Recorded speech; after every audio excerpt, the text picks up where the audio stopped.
The EPUB format is quickly becoming the file format for ebooks around the world, and you can view EPUB files on iPads, Nooks, and most other tablets, as well as on desktop computers.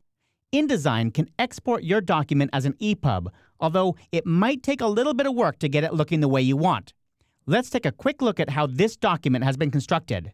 Up here on page 1, I'll just double-click on page 1 in the Pages panel, you can see that the first page is made up of a large image and then a text frame sitting on top of it. Then, on the second spread, you can see that we have the title page, and that's made up of 3 different text frames.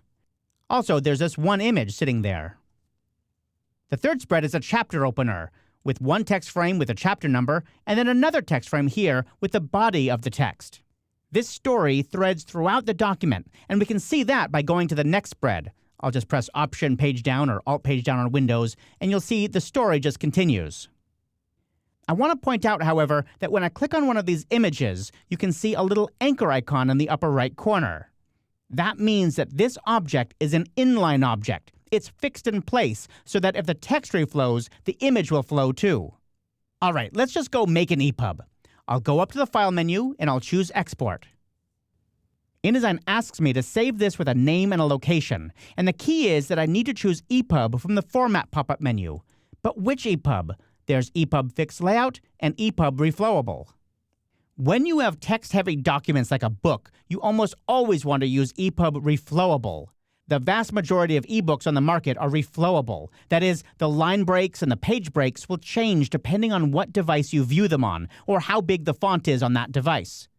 I'll choose Reflowable EPUB now, and in the next movie, I'll show how the Fixed Layout EPUB works. When I click Save, InDesign opens the EPUB Export Options dialog box, and there are a lot of features in here. I'm not going to go into all of them, and in fact, right now for my first EPUB, I'm just going to click OK and see what happens. InDesign exports that EPUB, and it opens up in my default EPUB reader, which on my Mac here is iBooks. On yours, it might be Adobe Digital Editions or some other EPUB reader.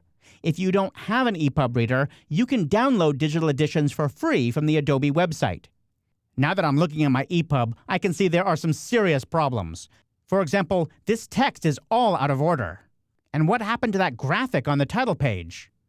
Let's go to the next page, and we can see, well, there's the graphic, and here's the title of the first chapter, but where's the text that says Chapter 1? Well, I happen to know that if I scroll all the way to the very end of the book, let's go ahead and go past all of this other text and graphics, all the way to the very end, there it is, Chapter 1 at the end of the book. Well, that's definitely a mistake, so let's go back to InDesign and fix this up. The thing that you have to understand about EPUB is that it's a lot like a Word document. It's very linear. It starts at the beginning, ends at the end, and you have to control what it's going to do in what order. InDesign by itself has no idea what order you want this document in. So I'm going to go back to the title page by pressing Option Page Up or Alt Page Up a few times. Then I'm going to go to the Window menu, and I'm going to choose Articles. The Articles panel is the way that you can be in control of the order of your document. The first thing you need to do is create a new article, and you can do that by clicking on this little New Article button. It asks what you want to call it. I'll just call this Front Matter, and then I'll click OK. And now you can see it added to my Articles panel. Now I need to start adding objects to this Front Matter section. So I'm going to select all 3 of these text frames and that graphic frame by dragging over them with the selection tool. And now I'm going to drag them into the Articles panel. I'll drag until I see the cursor change and this little bar under the word Front Matter, and then I'll let go. Now all of the objects show up here. These aren't necessarily in the right order, though. For example, I need to move a History of Art up to the top, so I'll just click and drag. Also, I want to move this graphic up a little bit so it sits before this text. That looks pretty good. All right, now let's go to the next spread. Option Page Down or Alt Page Down on Windows. This is no longer part of my Front Matter, so I'm going to create a new section in my Articles panel here. I'll just call this Chapter 1. Okay, now I need to add these objects. Let's go ahead and make this a little bit taller so I can see everything that's going on. Now, in this case, I'm going to click on the first one, and then I'll shift-click on the other. And this time, instead of dragging them, I'll just click this little plus button down here. That adds all of those objects to the current article. That plus sign is the same thing as dragging it in. Because this story threads from one frame to the next for the rest of this document, I don't have to go and add the rest of those frames to my article, just this first one.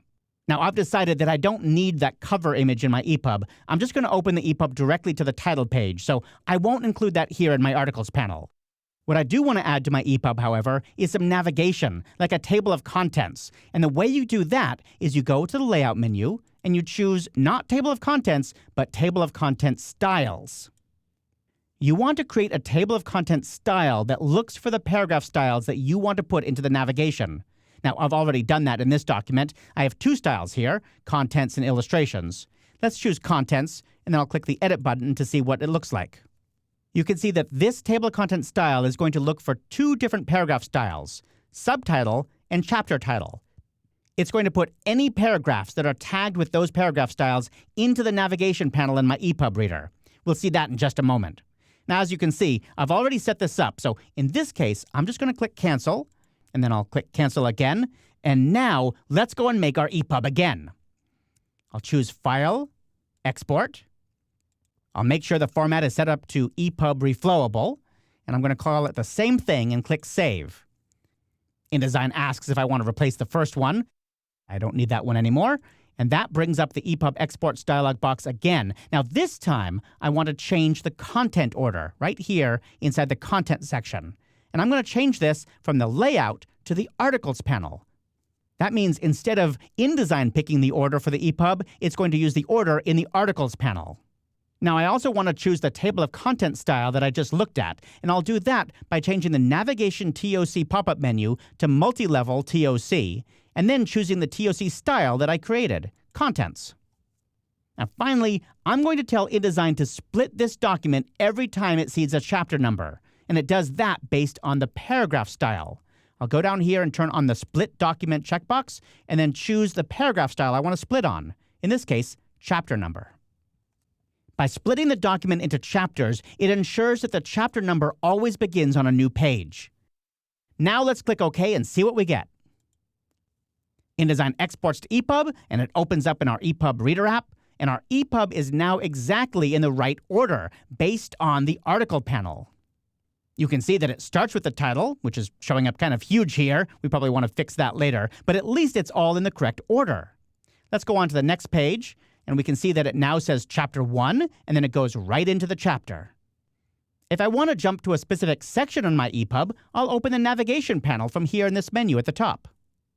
You can see that I only exported one chapter here, but I can see all the different subheads I had in that chapter. And if I click on Egypt, it jumps right to it in my book. Now, the great thing about EPUBs is that they always reflow based on the device, the font, even the size. So, for example, I could change the size up here in iBooks to something bigger, or make it smaller. And when I do that, everything reflows. While this brief introduction to EPUB will get you started, there's obviously much more to creating high-quality EPUB files. It's really as much an art as a science. If you want to get into making great quality EPUBs and Kindle books, I highly recommend that you watch Anne-Marie Concepcion's title called InDesign CC, EPUB Fundamentals, here in the online training library.